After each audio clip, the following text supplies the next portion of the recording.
Welcome to Teaching English in the Primary Grade, Language Art. This is the Group 2. A pleasant afternoon to everyone, and we are the presenter today with a topic that was given to us, which is the speaking skills. Today, we will talk about the tips and activities that will surely help us to develop the speaking skills of our future learners. Speaking skill are considered the most important part of learning a language. Speaking skill is the ability to speak confidently and fluently is something which children will develop during their time at school and something that will help them throughout their life. Speaking skill are defined as the skill which allow us to communicate effectively. They give us the ability to convey information verbally and non-verbally in a way that the listener can understand. How to maximize young learners' speaking skills. A teacher's preparation. We began with the question, who is the most important person in the classroom? And answered, the student is the most important person because the university and the teacher are there to serve the students' need to learn, just as the hospital is there to treat the patients or the police to protect the security of the citizens. Ironically, however, institution can end up serving the purposes of those who run them, so an imbalance is created that downplays the rights of those to be served. Teachers should always remember this and try to look at their classes from the students' points of view. In short, we need to do what the student need and not make them do what we need. Letter B, students' motivation. Encourage students to spend time speaking to you. Be mindful of how much time you are speaking versus your student. Keep tutor talk time to a minimum and increase the student's talk time. Focusing on speaking practice also offers an opportunity to build on cultural traditions of oral storytelling which many students may be familiar with. Encouraging pride in this tradition can be a useful tool in providing students with the confidence needed for preparing class presentations or other formal speaking activities. We need to motivate and encourage our students to talk more because, according to Rita Mae Brown, language is the roadmap of a culture. It tells you where its people came from and where they are going. So, it is our way on communicating with other people to understand each other. Therefore, we need to talk more and to communicate with others. Don't be afraid to talk because it represents your identity and boosts your confidence. Strategies and approaches social conventions in speaking skills. Children will learn how to develop friendships, have conversations, give and receive information, share materials and ideas, and show respect and consideration as they interact with others. Through the interaction with others, such as to our friends, family, and all people surrounded us in the society, we could develop our communication skills, most especially our learners, on how to share thoughts and ideas and deliver messages through verbal. The following experiences will assist children to develop appropriate and effective social conventions. Number one is the conversation. So, what is conversation? It is an act of exchanging ideas between two or more people. So, here in conversation, for example, if the teacher and the learner is talking together, asking the teacher of the learner of the what would be the lesson of today. So that is an example of conversation. What else? Another example is that greeting the learner because of the arrival of the teacher. So what that is one of the example of conversation. So we have two types of conversation here. We have informal and structured. Informal conversation, it is a model social courtesies and conventions. For example, greetings, inquiries, turn talk taking, responding, and nonverbal communication. So here in informal, for example, is that saying good morning to your teachers, saying good afternoon to your teachers or to your learners. What else? Asking about something like asking where is the restroom, where is the book, Where is the eraser in the classroom? What else?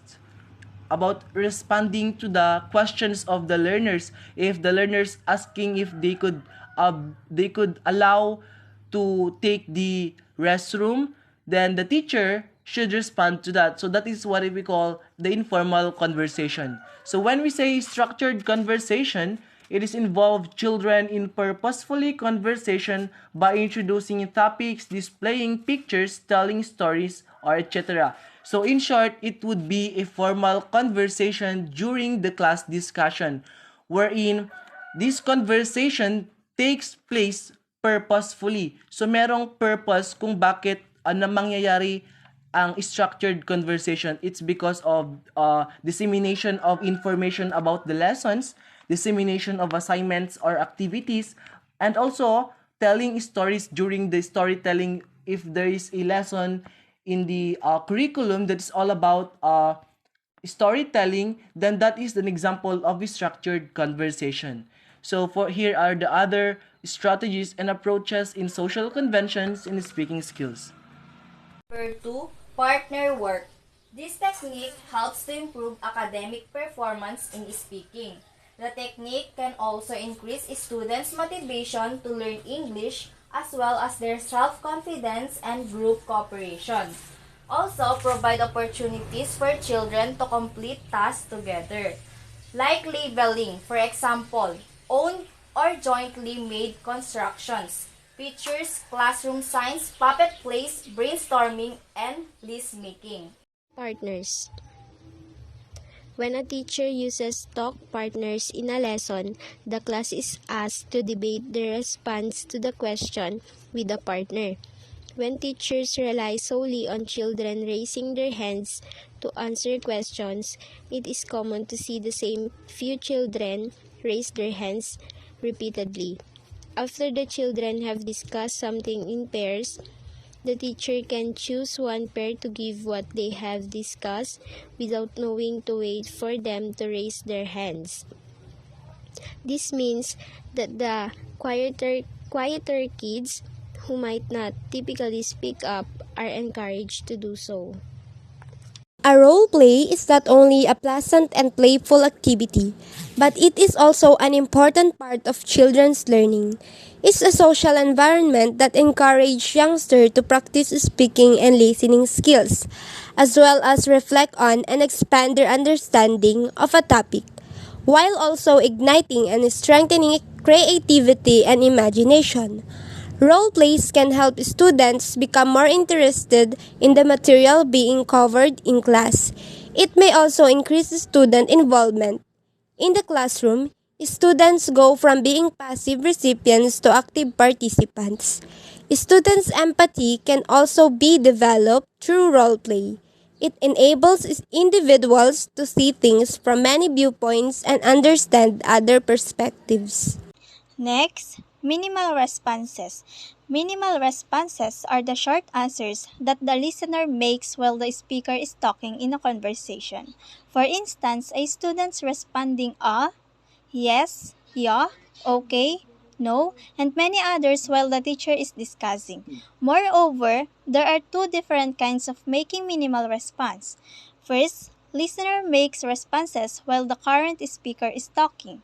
Second, listener makes responses after the current speaker finishes the talking. Number 2, recognizing scripts. Some communication situations are associated with a predictable set of spoken exchanges, I script.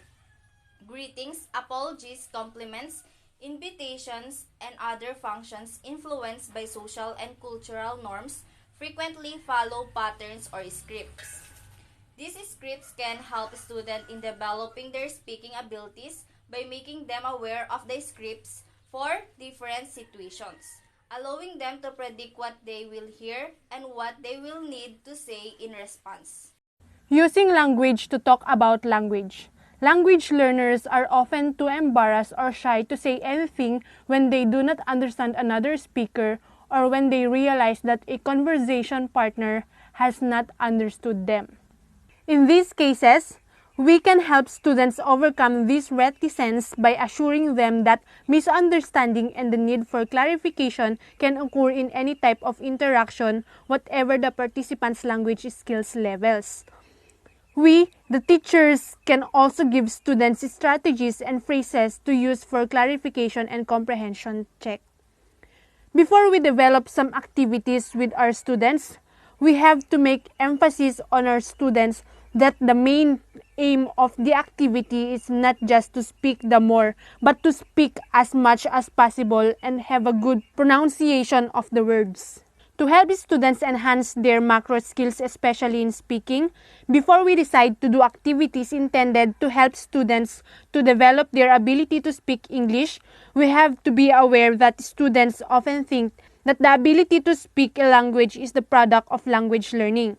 We know that speaking is a crucial part of the language learning process, so it is very important to teach students some important speaking strategies that they can use to help themselves expand their knowledge of the language and their confidence in using it. So these are the following activities that will be a big help in improving the speaking skills of our learners. With these different activities, it will cater and enhance each learner's ability. First, we have What a Life. What a Life is an activity developed by a group and it also performed by a group. Next is Taboo. Taboo is a speaking game. Example of Taboo is you'll give a word with the children and let them continue with a word that they want. Example is glass, then glassware. That's the example of Taboo. Using language to talk about language.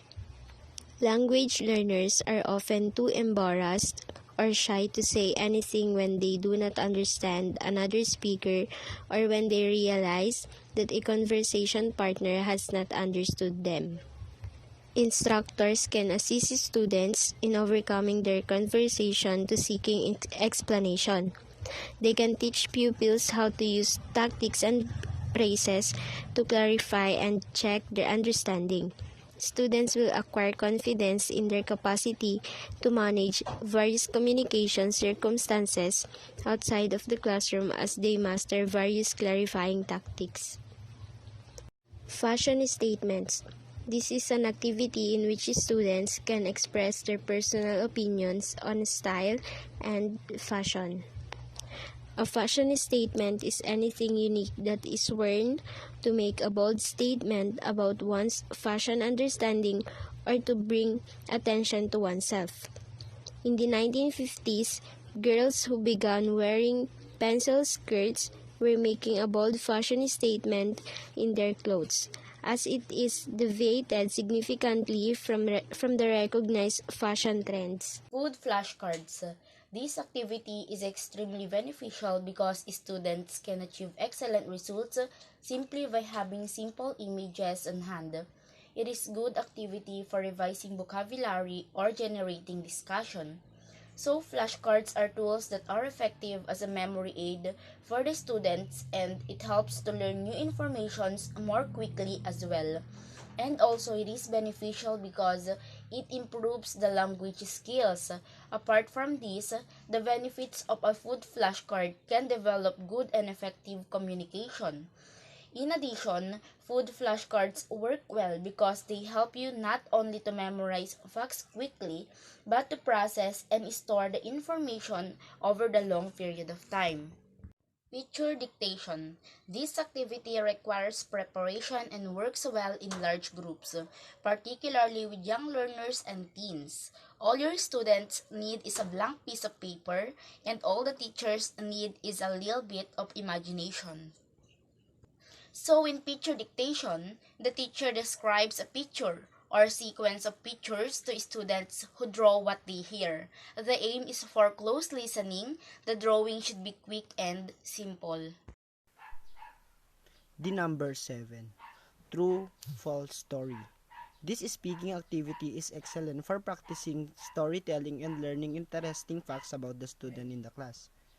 This speaking activity is very effective for practicing telling stories and learning fascinating things about your students. Tell the students an interesting story about yourself and describe in detail what happened.